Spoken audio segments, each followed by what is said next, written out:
Imagine harnessing the wisdom of one of history's greatest leaders to transform your life. Marcus Aurelius, the revered Roman emperor and philosopher, penned a timeless guide to mastering self-discipline. Despite ruling an empire, he meticulously documented his thoughts in what we now call meditations. His insightful ideas offer the keys for unlocking your potential. Stay with us as we delve into Marcus Aurelius's top 10 concepts that will revolutionize your attitude to self-discipline. Don't miss this voyage into the psyche of a true Stoic. The first step toward mastering self-discipline is to identify your purpose. Marcus Aurelius says, "I have to go to work as a human person, so what do I have to complain about if I'm going to do what I was born to, for the things I was brought into this world to do? Or is this what I was intended for, to cuddle under the blankets and stay warm?" Marcus Aurelius believed that we each have a purpose that we were created for, and it's our duty to carry out that purpose, because it's purpose that gets you out of bed every morning. If you have a clear understanding of your goals and how your task fits within them, you're much more likely to complete those goals. For example, if you have a flat tire and need to change it, your purpose is clear. Change the tire as soon as possible so you can get on your way. Tired, you feel the biggest source of self-discipline is to have a reason to do the task if you don't know what to do. Just start. If you want to be a writer, write every day. If you want to be an artist, draw and create every day. Anything you want to do. You don't need any more motivation or research or advice. You just start practicing something you're interested in and tackle every day as it comes, because it's your purpose that will give you an internal desire drive. And more self-discipline is about identifying compelling reasons to undertake something, and then committing to see that work or activity through to the very finish. 2 counts on yourself. According to Marcus Aurelius, you should turn your desire to stone, quench your appetites, keep your mind centered on itself after you have a solid purpose. It's time now to build a practical plan of action to help you accomplish your goal. You shouldn't just commit to your goals, but commit to all the little actions that you'll take along the way. In pursuit of those goals, we must be fully committed to doing whatever it takes to get the job done, no matter what the challenge want to have be. And do depends on your ability to get yourself to take the necessary actions to achieve your goals, whether you feel like it or not. You can start by forming an effective plan of action that is comprised of a deadline for accomplishing your goal. It must also be built on the foundation of many milestones that break your goal down into manageable chunks. Milestones will ensure that you're working toward your intended outcome in discrete chunks and time blocks. This strategy puts you in the driver's seat, giving you a sense of control over the chores and projects that you're working on.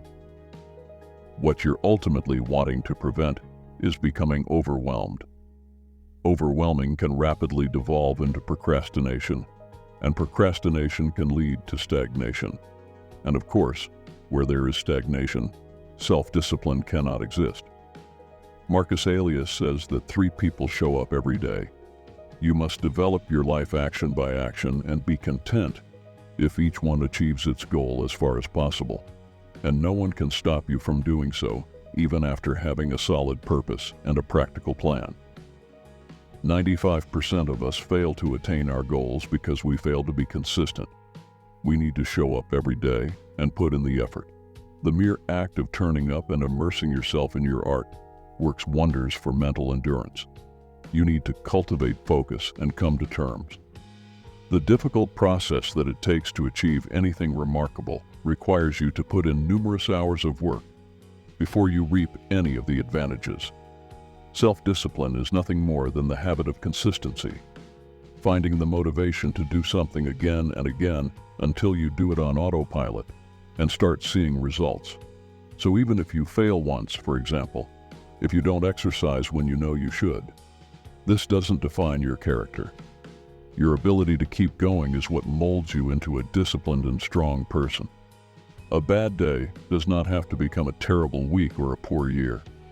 When you wake up, realize that every day is a fresh life. Move forward by opening your eyes and focusing on what's in front of you, which is life itself. For practice. In the words of Marcus Aurelius, we should discipline ourselves in small things and then progress to things of greater value. If you have a headache, practice not cursing. Don't curse every time you have any AE. I'm not saying you can't complain, but don't complain with your whole being. One method for developing self-discipline is through intentional adversity. Voluntary suffering implies regularly testing ourselves, and by making life consistently painful in some way, we're hardening ourselves for the day we need to live it for real. For example, skipping a meal and going hungry during the night, having a cold shower, not smoking, sleeping on the floor, leaving your jacket at home when you know it's cold and raining out, or donating half of your clothes to charity. You could choose to go without social media for a few days, or throw your smartphone in the drawer. Do it often enough, and you begin to understand what scarcity and hardship feels like, and that you can live with both if needed.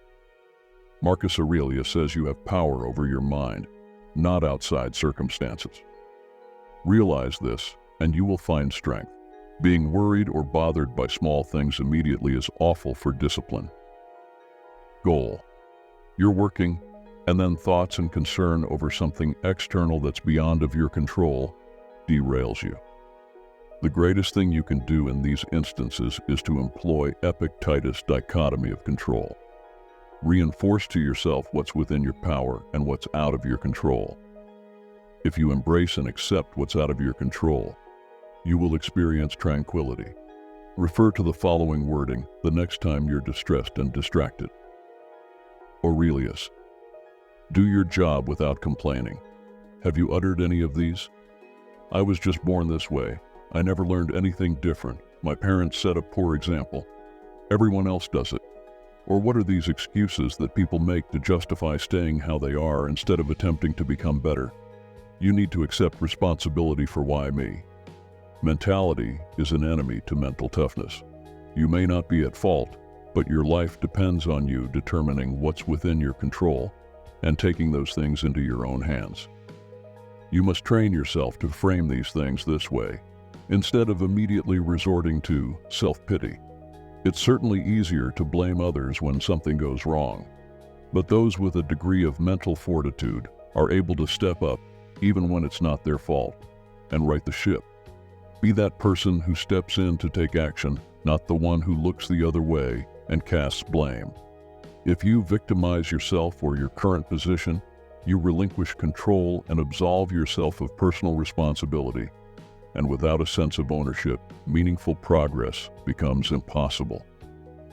7. Practice delayed gratification in the words of Marcus Aurelius. So you were born to feel nice instead of doing things and experiencing them.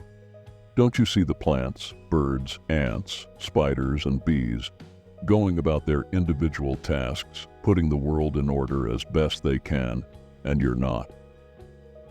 Willing to fulfill your job as a human being, why aren't you running to do what your nature requires? Delayed gratification refers to the ability to wait for what you want. Imagine a company Christmas party where you encounter platters of delicious and tempting food when you're trying to lose weight. If you give in and fill up your plate with fattening goodies, it might derail your diet, but you'll get to enjoy a bit of instant gratification. If you manage to resist and spend the evening eating salad and munching on carrot sticks, you'll presumably receive an even greater reward down the line, shedding those unwanted pounds and being able. The ability to self-discipline is the ability to resist temptation and keep to our goals, and postponing gratification is generally considered as a major aspect of this. We put off what we want now, so that we can possibly have something else, something better later on. We disregard skeptics. Marcus Aurelius says, when another blames you or hates you, or people voice similar criticisms, go to their souls. Penetrate inside and see what kind of people they are. And you will realize that there is no need to be racked with anxiety, that they should hold any particular opinion about you whenever you step out of the norm and declare, even if only to yourself, that you believe you have a special purpose in life, that you're going to do whatever it takes to achieve it. You'll attract naysayers. Naysayers are people who criticize, object to, or oppose something. They may love you, but they're afraid of progress, so they're against everything. Their opinions are just terrible for your self-discipline. You need to realize that allowing yourself to be upset by the opinion of someone you don't know or don't respect is as foolish as getting upset about the weather. It's a waste of energy, and their voice does not deserve to be heard. You should actively seek honest feedback from those you respect. But if someone just has a history of naysaying, number 9, find wise people to emulate. Marcus Aurelius says it'll even do to socialize with men of good character in order to model your life on theirs. Whether you choose someone living or someone from the past, it's time now to look outward for answers to help strengthen your self-discipline. Specifically, let us find role models. Your role model could be your friends, family, or colleagues who've already achieved the goal you're working towards.